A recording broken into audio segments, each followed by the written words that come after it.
माझं नाव अंकिता. माझ्या लग्नाला 20 वर्षे झाली आहेत. पण 2 वर्षांपूर्वी माझ्या नवऱ्याचं अकाली ऍक्सिडेंटमुळे निधन झालं आहे. ते दुःख संपत नाही. लगेच 6 महिन्यातच माझे सासरे वारले. त्यांना अटॅक आला होता. साधारणतः त्यांचं वय 60 वर्षे होतं. घरात आम्ही सासूबाई, मी आणि माझा 12 वर्षांचा मुलगा तिघेच राहत होतो. एके दिवशी सुनबाई पाण्याचा ग्लास घेऊन ये बरं, असा आवाज सासूबाईंनी दिला आणि म्हणाल्या, सासरे आले आहेत.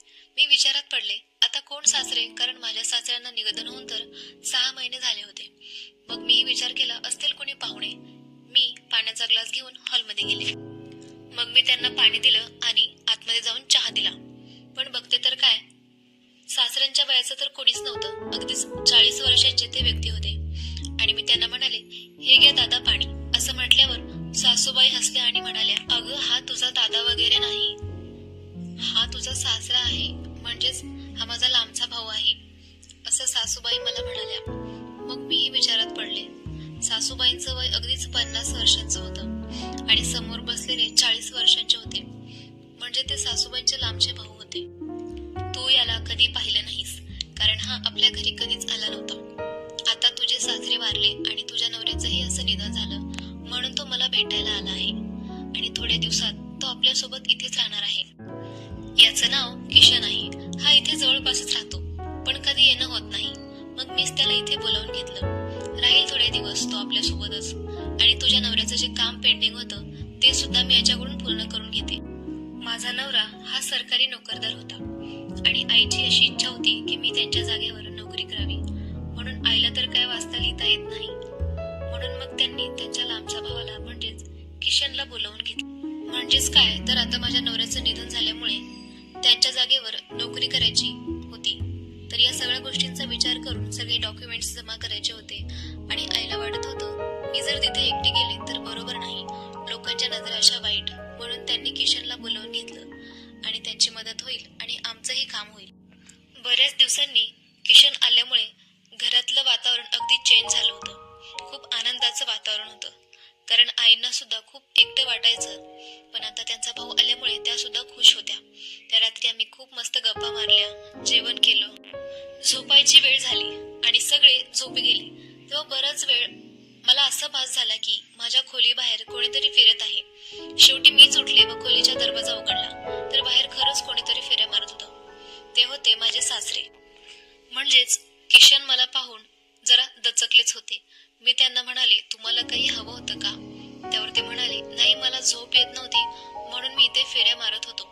सासऱ्यांची खोली नेमकी माझ्या खोली शेजारीच होती. त्यांना झोप लागत नव्हती बहुतेक आणि मी सुद्धा झोपले नव्हते. आणि आता मी त्यांना असेही बोलू शकत नाही, तुम्ही माझ्या खोलीबाहेर का फिरत आहात, जाऊन झोपा वगैरे. त्यांना ठीक आहे म्हणाले व पुन्हा खोलीत जाऊ लागले. मी माझ्या खोलीत जात होते तेव्हा अचानक त्यांनी माझा हात पकडला. माझे डोळे थोडे पाणावलेले होते. ते त्यांनी बघितलं. ते त्यांच्या लक्षात आलं. त्यांनी त्यांच्या हाताने माझे डोळे पुसले. ते मला म्हणाले, मी तुझ्या खोलीत येऊ शकतो का? मग तर मला खूपच धडधडलं. काय बोलावं काही समजत नव्हतं. मी त्यांना नाही तर म्हणू शकणार नव्हते, कारण त्यांचं वय माझ्यापेक्षा मोठंच होतं. शेवटी ते खोलीत आले व बेडवर येऊन बसले. बेडच्या एका कडेला माझा मुलगा सोमी झोपला होता. सासरे माझ्या बेडवर बसले. त्यांनी माझा हात पकडून मलाही त्यांच्या शेजारी बसवलं. ते म्हणाले, अंकिता, मला तुझ्या अश्रूचं कारण ठाऊक आहे. तुझी चिंता मी समजू शकतो. तुझे अश्रू मागे कुठे ना कुठेतरी तुझ्या नवऱ्याची आठवण आहे, बरोबर ना? त्यांनी पहिल्या नजरेतच माझं दुःख ओळखलं होतं. माझी चिंता ओळखली होती. गेल्या 2 वर्षांपासून मी माझ्या नवऱ्याच्या शिवाय राहते आहे. हे माझ्या सासूबाईंच्या एकदा सुद्धा लक्षात आलं नाही. मला काय त्रास होतोय हे त्यांना एकदा सुद्धा समजलं नाही. त्यावेळी सासऱ्याने माझा हात त्यांच्या हातात घेतला व ते म्हणाले, तुझं झालं गेलं ते विसरायला हवं तुला. ते मला समजावतच होते, आता नवऱ्याच्या आठवणीने तू किती दिवस स्वतःला असा त्रास करून घेणार आहेस. बरं, ते जसं जसं माझ्या नवऱ्याबद्दल मला बोलत होते तसं तसं मला आणखीनच जास्त रडायला येत होतं. तेव्हा त्यांना सुद्धा ते बघवलं नाही. ते किचनमध्ये गेले आणि माझ्यासाठी पाण्याचा ग्लास घेऊन आले. पाणी पिल्यानंतर मी जरा शांत झाले. मग ते मला म्हणाले, तुझ्यासाठी चहा किंवा कॉफी करून आणू का? मग मीच नको म्हटले. तुम्ही मला माझं दुःख समजून घेतलं आणि मला पाणी सुद्धा आणून दिलं, तेच माझ्यासाठी खूप आहे. बसा तुम्ही. मग ते माझ्या चेहऱ्यावर हसू आणू पाहत होते आणि घरी येण्याच्या आधी त्यांच्यासोबत दिवसभर प्रवासामध्ये वाटेत काय घडलं ते सगळं ते मला सांगत होते. आमच्या गप्पा मात्र संपणाऱ्या नव्हत्या, कारण मी जेव्हा घड्याळाकडे पाहिलं तेव्हा रात्रीचे 1 वाजले होते. सकाळी मला लवकर उठून जायचं होतं. माझं थोडंसं बाहेर काम होतं म्हणून. मग मीच त्यांना म्हटलं, सकाळी मला काम आहे, कारण सोमीचे ॲडमिशन घ्यायचं आहे शाळेमध्ये आणि त्यासाठी मला लवकर जायचं आहे. त्यामुळे आता झोपलो तर मी सकाळी लवकर उठेन. मग तेही त्यांच्या खोलीमध्ये गेले आणि मीही झोपी गेले. एरवी तर मी लवकर उठून सगळ्यांना आवरून देत असते, म्हणजेच सोमीचं आवरून देत असते. सासूबाईंना वेळेवर नाश्ता देत असते, कारण त्यांना बीपीच्या गोळ्या असल्यामुळे वेळेवर सगळं हवं असतं. पण त्या दिवशी उशीरच झाला होता, पण तरी सुद्धा मी घाईमध्ये लवकर आवरून दिलं होतं. घरच्या कामामुळे मला बस स्टँडवर जायला उशीर झाला होता, कारण त्या दिवशी उशीर झाल्यामुळे माझ्या नेहमीची बस निघून गेली होती. कारण सोमीची शाळा जरा लांब होती, म्हणून मी त्याला रोज बसने सोडायला जात होते. पण आता शाळा सुरू झाल्यामुळे मला त्याचं ॲडमिशन घ्यायला जायचं होतं. पण झालं असं की मी तिथे थांबले असताना माझे सासरे म्हणजेच किशन तिथे आले आणि ते मला म्हणाले, चल मी तुला सोडायला येतो शाळेमध्ये. माझ्या सासऱ्यांकडे 4 व्हीलर होती, पण त्यांना मी कसं म्हणू की तुम्ही मला सोडा म्हणून. म्हणून मी माझी एकटी आले होते. पण त्यांनाच काय माहीत काय वाटलं, ते तिथे आले होते. म्हणजे त्या ठिकाणी काहीतरी काम होतं बहुतेक. मग त्यांनी मला तिथे बघितलं होतं. म्हणून मग ते मला म्हणाले, मी तुला सोडतो शाळेमध्ये. तर फायनली आम्ही शाळेमध्ये पोहोचलो आणि मी सोमीचे ॲडमिशन घेतलं. पण गोष्ट अशी झाली की तिथे गेल्यावर माझ्या सासऱ्यांच्या 4 व्हीलर गाडीचं टायर पंक्चर झालं. ते तरी बरं झालं की आम्ही वेळेमध्ये शाळेत पोहोचलो, नाहीतर सोमीचं ॲडमिशन झालं नसतं, कारण तो शेवटचा दिवस होता ॲडमिशनचा. सोमीचा प्रश्न तर सुटला, पण आता घरी कसं जायचं? आणि शाळेच्या तिथे बाहेरच सासऱ्यांचा 4 व्हीलर गाडीचं टायर पंक्चर झालं होतं. मग माझ्या डोक्यात विचार आला की सोमीची एक क्लास टीचर, जी एक माझी मैत्रीण आहे, मी तिला कॉल करून बोलावलं. ती सुद्धा लगेच आली आणि मग मी तिला म्हटलं, तात्पुरती तू सध्या तुझी स्कूटर मला दे, घरी जाऊस तर. म्हणजे माझे सासरे एखाद्या मेकॅनिक घेऊन येतील आणि त्यांच्या गाडीचं काय ते बघून घेतील.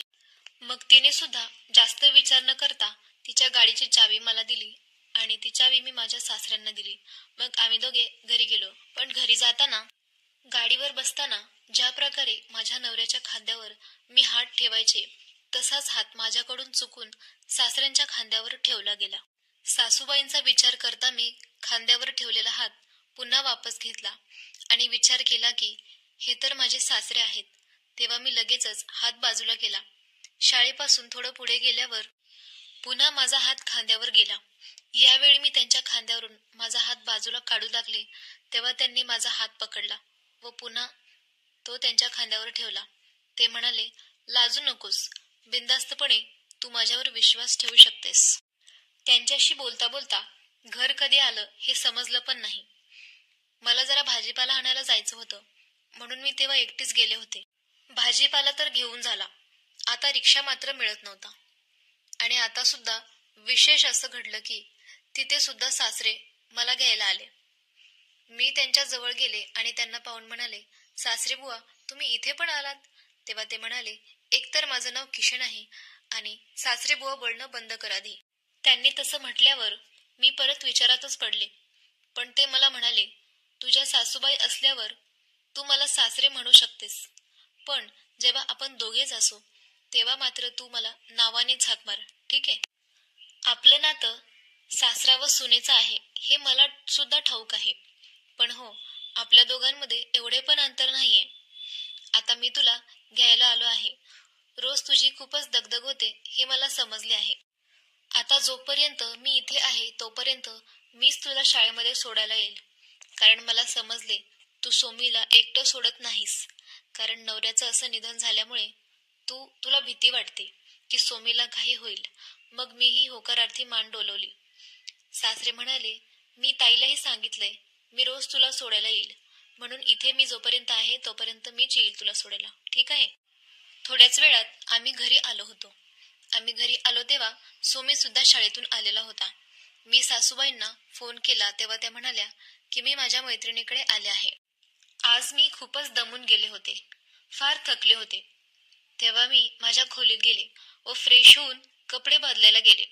मी माझ्या खोलीत कपडे बदलत होते तेव्हा अचानकच सासरे माझ्या खोलीत आले. चुकून माझ्याकडून सुद्धा खोलीचं दार बंद करायचं राहूनच गेलं. त्यांना पाहून तर मी लगेच खोलीतल्या बाथरूममध्ये शिरले. मला पाहून त्यांनी सुद्धा त्यांची मान फिरवली होती. ते म्हणाले, मला माफ कर, सॉरी हां, अचानकच असं तुझ्या खोलीत यायला नको होतं. मग मी सुद्धा इट्स ओके म्हणून विषय सोडून दिला. तेव्हा मी त्यांना विचारलं, तुम्हाला माझ्याकडे काही काम होतं का? मग ते म्हणाले, हो अंकिता, फारच महत्वाचं काम होतं. मला खरं तर खूप भूक लागली आहे आणि मी असं ऐकलंय, तू पावभाजी खूपच छान बनवतेस. आता खायला मिळेल तेव्हा समजेल, कारण तुझी सासूबाई तर खूपच म्हणत असते, ती खूपच छान स्वयंपाक बनवते, भजी छान बनवते आणि पावभाजी तर त्याच्यापेक्षाही छान बनवते. मग मी सुद्धा किचनमध्ये गेले पावभाजी बनवायला, तर सासरे तिथे सुद्धा माझ्या मागे आले. मी फोडणी देत असताना माझ्या शेजारी ते उभे होते. अचानकच फोडणी देताना मिरची त्यांच्या अंगावर उडून गेली. ती त्यांच्या छातीवर उडाली. मग मी पटकन गॅस बंद केला, कारण त्यांना खूप त्रास होऊ लागला. मग मी रूममध्ये जाऊन क्रीम आणली आणि माझ्या हाताने मी ती क्रीम त्यांना लावू लागले. तेव्हा मी त्यांच्या फारच जवळ होते. माझं लक्ष त्यांच्या जखमेवर होतं.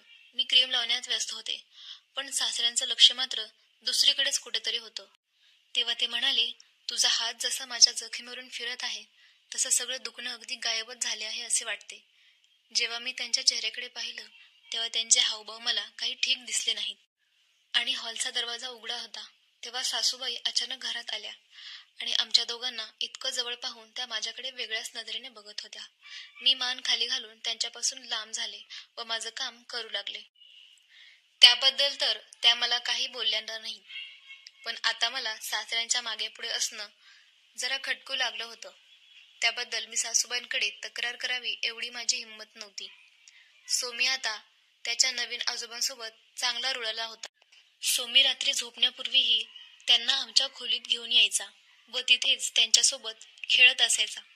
मी सासऱ्यांना तर त्यांच्या खोलीत जा असं सुद्धा म्हणू शकत नव्हते, पण सोमीला मी त्यांच्यासमोर रागवत असायचे.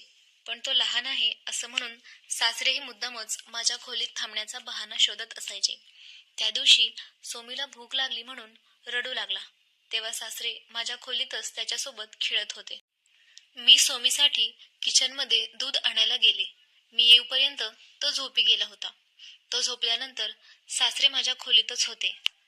सोमीला झोपलेले पाहून मी पुन्हा ते दूध किचनमध्ये ठेवायला जाऊ लागले.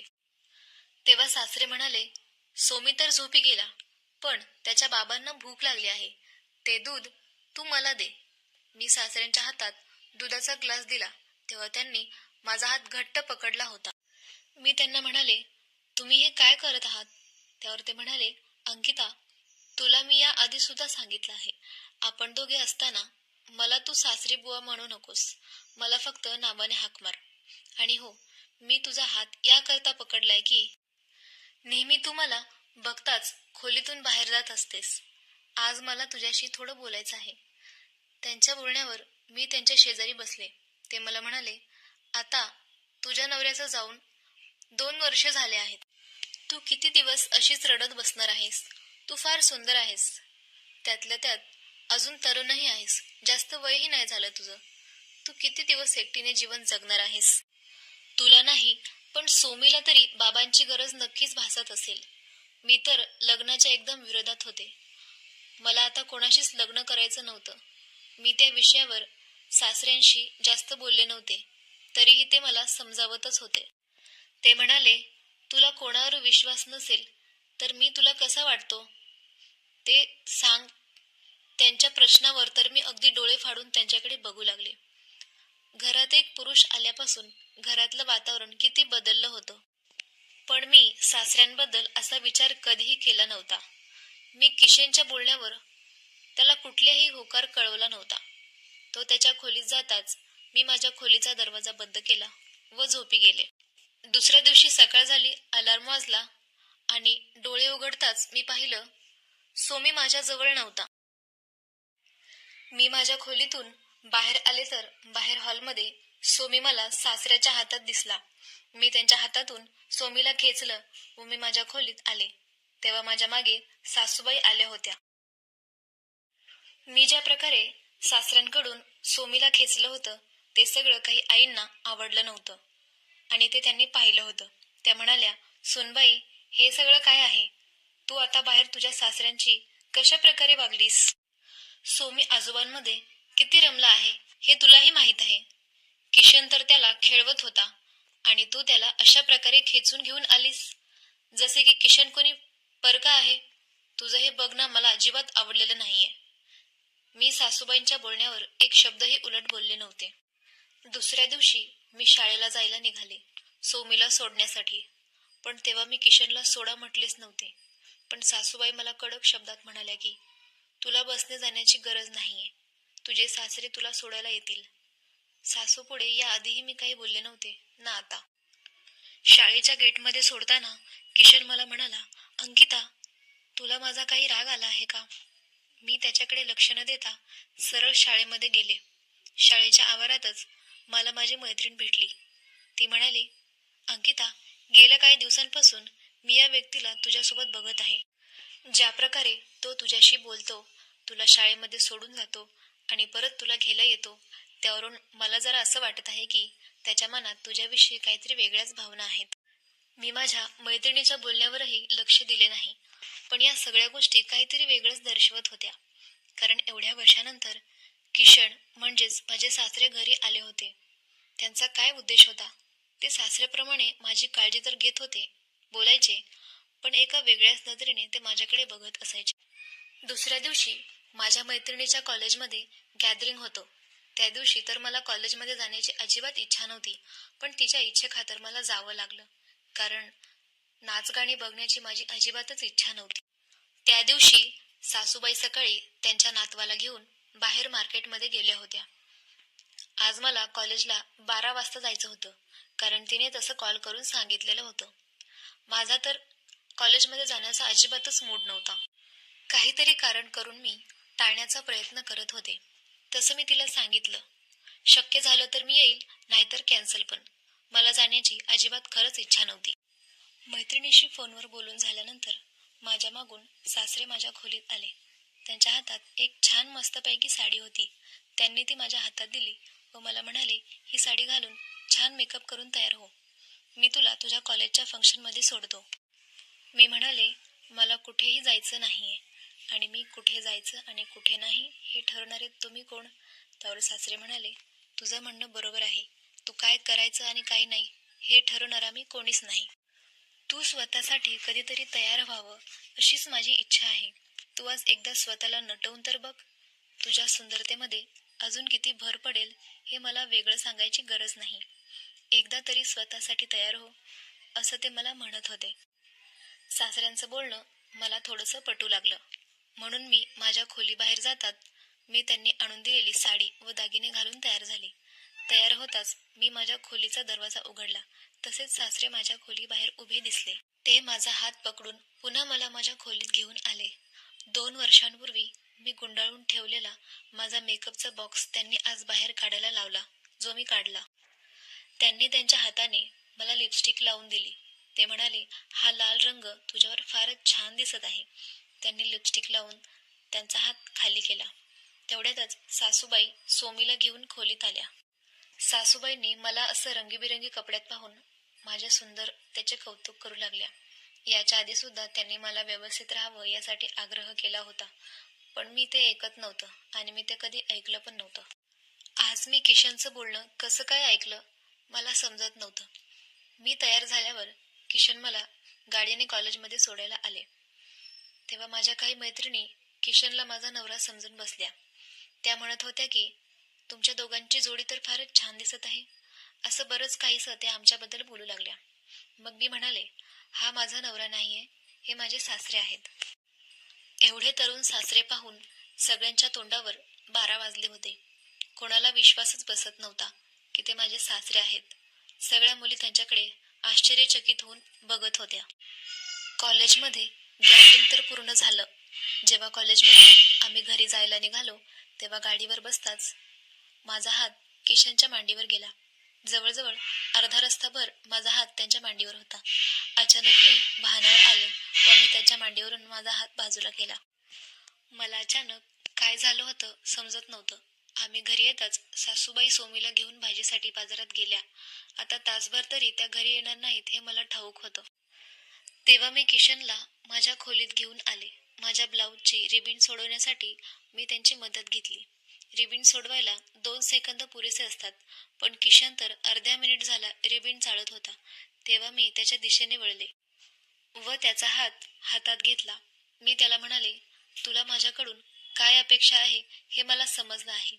मी असं बोलताच किशनचा माझ्या हातातील हात माझ्या खांद्यावर आला होता. तो म्हणाला, अंकिता, तू एक ना एक दिवस माझा हेतू समजशील, माझा उद्देश समजशील हे मला माहीतच होतं आणि तू फार लवकरच समजलीस. आता मी तुला आयुष्यभर सांभाळणार आहे. असं म्हणून किशन माझ्याजवळ येऊ लागला, पण मी त्याला जोराने माझ्यापासून लांब केलं. मगापासून मी किशनच्या जवळ जाण्याचं नाटक करत होते, कारण आता वेळ आली होती त्याला आमच्या घरातून कायमचा हाकलवण्याची. या 2 वर्षात मला अनेक स्थळं आले होते, पण मला कोणा पुरुषाशी लग्न करायचं नव्हतं. माझ्या नवऱ्यानंतर माझं आयुष्य माझा मुलगा होता. मी किशनला म्हणाले, तुझी माझ्यावर किती घाण नजर आहे हे मला चांगलंच ठाऊक आहे, पण एक लक्षात घे, मी तुझ्यासारख्या मुलांना चांगली ओळखून आहे. मुलगा कसला, तू तर 40 वर्षांचा म्हातारा आहेस. एवढ्या वर्षानंतर तू आत्ताच आमच्या घरी का आला आहेस हे समजलंय. माझ्या सासूबाई तर कोणाला सुद्धा भाऊ म्हणतात व त्याला घरात घेऊन येतात. साध्या भोळ्या आहेत बिचाऱ्या, पण मी तुझा हेतू समजले आहे. मी तेव्हाच त्याच्या कानाखाली वाजवली. त्याचा हात पकडून त्याला हॉलमध्ये खेचत घेऊन गेले. तेव्हा सासूबाई पण घरी आल्या होत्या. सासूबाईंना सुद्धा समजत नव्हतं हे काय चाललंय. त्या म्हणाल्या, हे काय चाललंय सुनबाई, विसरू नकोस, ते सासरे आहेत तुझे. तू किशनचा अशा प्रकारे हात का पकडला आहेस? मी सासूबाईंना म्हणाले, या नालायकाची माझ्याप्रती नजर काही ठीक नाहीये बघा.